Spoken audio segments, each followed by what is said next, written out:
Good day.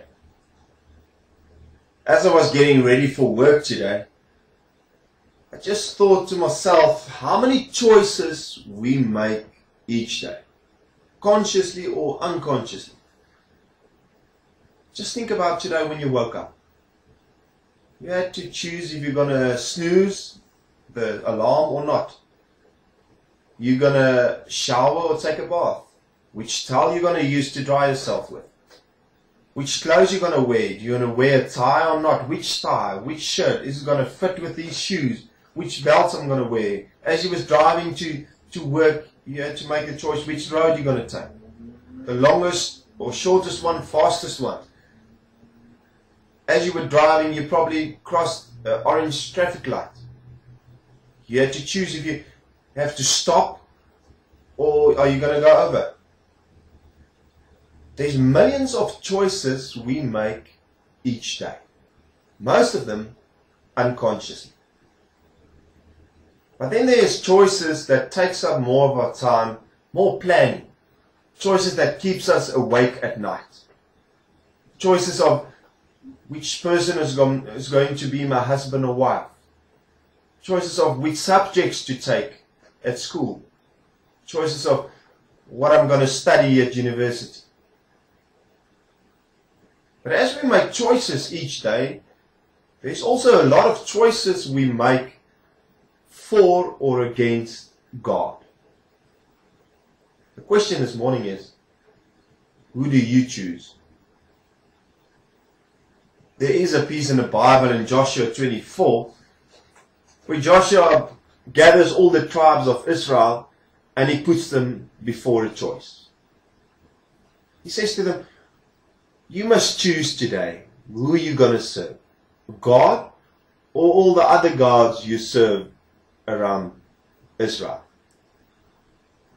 But before you choose, hear me out. And then he says, just remember God chose you first. He gave you a promised land that you didn't labor for. Wine and olive yards that you didn't plant. Cities that you didn't build, and He protected you from other tribes. And then the people of Israel said they choose God. And then Joshua did a very strange thing. He said to them, you can't choose God, because you don't know what it takes if you choose God. It takes up your whole life.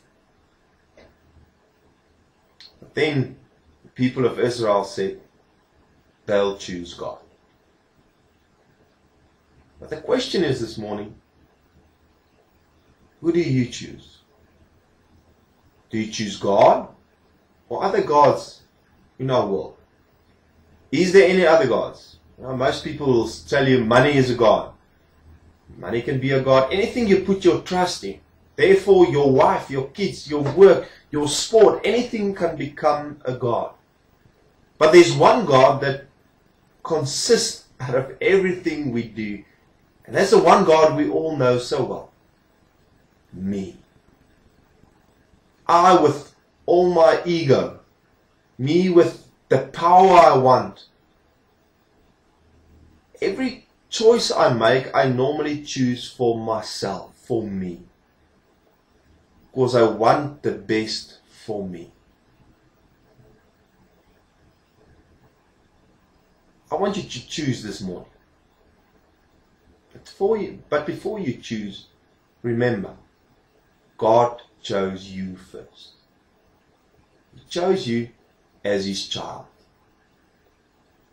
The day you got baptized, the day you repented, He said to you, you know what? I choose you. I put my trust in you. And therefore He was willing to give His Son on a cross. Give His life for you so that you can live. So that you can be forgiven. Before you choose, just remember God chose you. And if you choose God, remember this, it's very hard. You don't know what it takes. It takes up your whole life. If you choose God, You must be willing to choose against yourself. Put yourself second and God first. If you choose God, He takes up your whole life. With every choice you make, you must first think, what influence will this choice have on my relationship with God? With your choice of a husband and a wife, how is this going to influence my relationship with God? Every choice you make, you must think,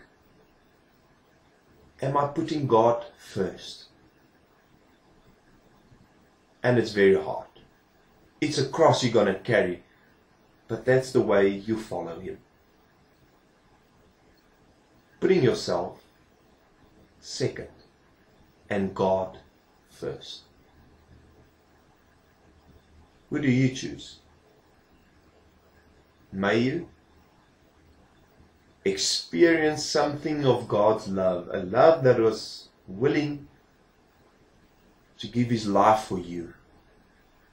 And may that urge you to make the right choices in life. May you choose God. Till next week.